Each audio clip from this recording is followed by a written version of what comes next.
All right, today we're going to strip things all the way back to one single powerful idea.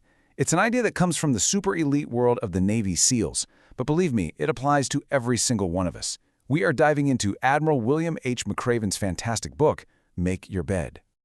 Hey everyone, and welcome to Book Lovers Unite.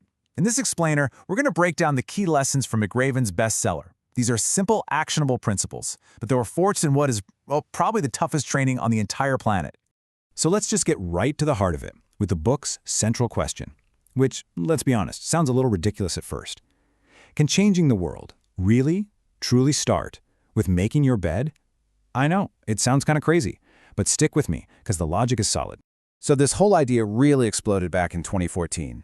Admiral William H. McRaven, and just so you know who we're talking about, this is a 4-star admiral, a Navy SEAL who actually commanded the raid that took down Osama bin Laden.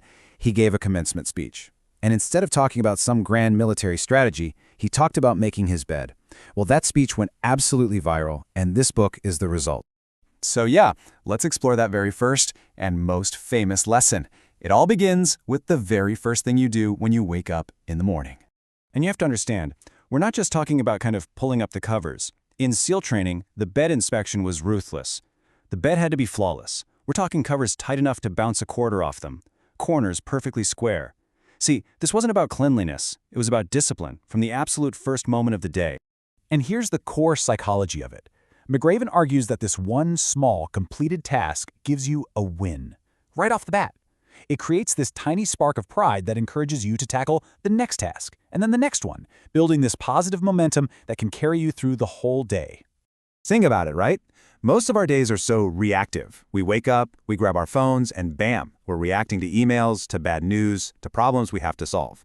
Making your bed is a proactive win. It's you taking control of one small part of your universe. And you know what? If you have a totally miserable day, you come home to a bed that you made.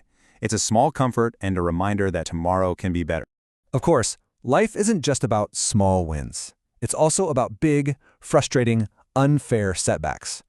McRaven uses these two really vivid metaphors from his training to teach us how to handle them: the sugar cookie and the circus.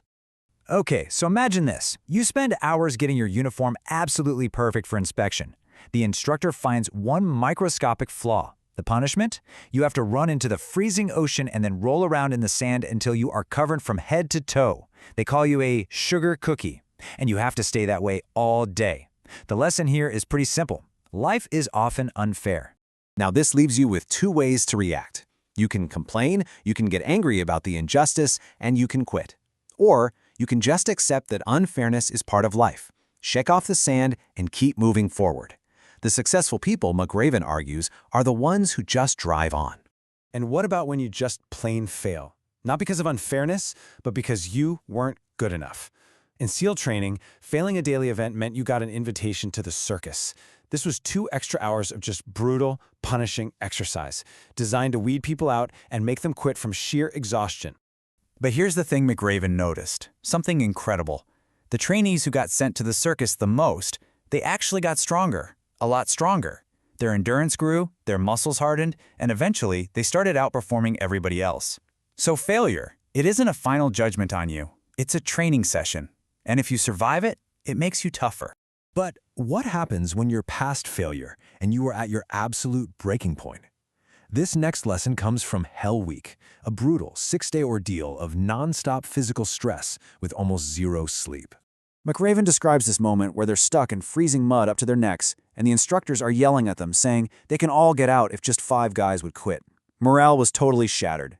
And then, one trainee just started singing, horribly out of tune, and then another joined in, and another. And suddenly, the mud felt a little bit warmer. The wind didn't seem quite so harsh. The lesson here is so profound. Hope is contagious. In the absolute darkest moments, one person's positive attitude can lift an entire group and make the unbearable bearable. This brings us to the final lesson, and maybe the most important one of all, and it's symbolized by this one simple object that sits right in the center of the training compound. It's a brass bell, and that bell represents the easy way out. At any moment, a trainee can just walk up, ring it, and all the pain, all the cold, all the exhaustion, it just stops. Instantly.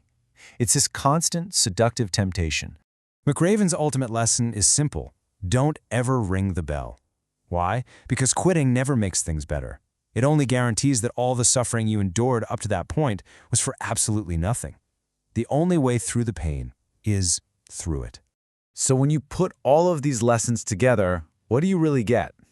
Well, it's basically a modern form of Stoicism. You can't control the world, you can't control the instructors or the weather, but you can control how you make your bed, how you react to unfairness, and whether or not you decide to be the one who starts singing in the mud.